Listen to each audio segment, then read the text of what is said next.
ମୁଁ କିଏ? କଣ ମୋ अस्तित्व? କାହିଁକି ମୁଁ ଜନ୍ମ ନେଲି? ପ୍ରଶ୍ନ ଭିତରେ ଉଙ୍କି ମାରୁଛି ପୁଅ ଓ ଝିଅ ଭିତରେ ଦୂରତାକୁ ଦେଖି ଆମ ସମାଜରେ। କନ୍ୟାଟିଏ ଚାଲିଯାଏ ଜନ୍ମ ନେଇଥିବା ତାର ବାପା ଓ ମାଆକୁ ଛାଡ଼ିଣ, ନିଜ ଘର ଛାଡ଼ି ସ୍ନେହ ଢାଳେ ପର ଘରେ ନିଜ ଓ ସ୍ୱାମୀର ଘର ଭାବିଣ। ମୁଁ ଓ ମୋର ସତ୍ତାରେ ଜନ୍ମ ନିଅନ୍ତି ତାର ଦୁନିଆ ମାତୃ ଜଠରେ। ସହେ ତ ଅସହ୍ୟ ଯନ୍ତ୍ରଣା ସେଇ ମୋର ଦୁନିଆର ଅଭୁଲନ୍ତା ପଦେ ମାରେ। 10 ମାସ ଗର୍ଭେ ଧରି ଜନ୍ମ ଦିଏ ସନ୍ତାନକୁ କଷ୍ଟ ସହେ ଲାଳନ ପାଳନରେ। ସ୍ତ୍ରୀଟିଏ ବୀର ପ୍ରସବିନୀ, ତାଠାରୁ ବଡ଼ ଆଉ ବାକି ଅଛି ଏ ସଂସାରରେ। ଚିରନ୍ତନ ଅବହମାନ କାଳରୁ ସଂସାରର ସୃଷ୍ଟି ଭ୍ରୂଣାଙ୍କୁରର ପ୍ରଥମ ସ୍ପନ୍ଦନରୁ। ତେବେ କନ୍ୟା କାହିଁକି ମୁକ୍ତ ନୁହେଁ ନିଜର ସତ୍ତା ଓ ସ୍ଥିତିର ଅନ୍ୱେଷଣରୁ? ମାର ଗାରିମା କାହିଁକି ରହିଛି?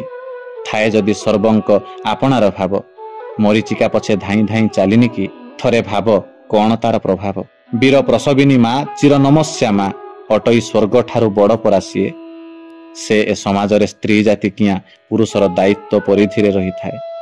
ହାୟରେ ଅମଣିଷ ପୁରୁଷ ସମାଜ, ବିଧାତାଙ୍କ ନାମ ଧରି କି କଲୁ? ଏମିତି ପୁରୁଷ କୈନ୍ଦ୍ରିକ ସମାଜ ସୃଷ୍ଟି କରି ପୁରୁଷ ଓ ସ୍ତ୍ରୀଙ୍କୁ ଭିନ୍ନ କରିଦେଲୁ।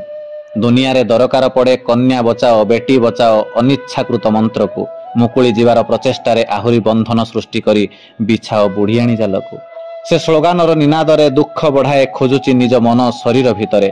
କଳିକ ସଂସାରରେ ନିଜକୁ ଚିହ୍ନିବାକୁ କଲେ ପ୍ରୟାସ, ଆଉ ପାଇନାହିଁ अस्तित्व ମୋର।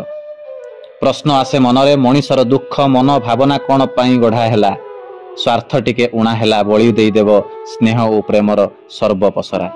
ମନର ବିଷାଦତା ଦୂର ହୋଇଯିବ ଭରିବା ଯଦି ହୃଦୟ ନିଜ ଆତ୍ମବିଶ୍ୱାସରେ। ଆନନ୍ଦ ରହିବ ତାହାର ପ୍ରଭାବେ, ସମ୍ମାନ ମର୍ଯ୍ୟାଦା ଗାରିମା କ୍ଷୁର୍ଣ୍ଣ ହେବନିରେ।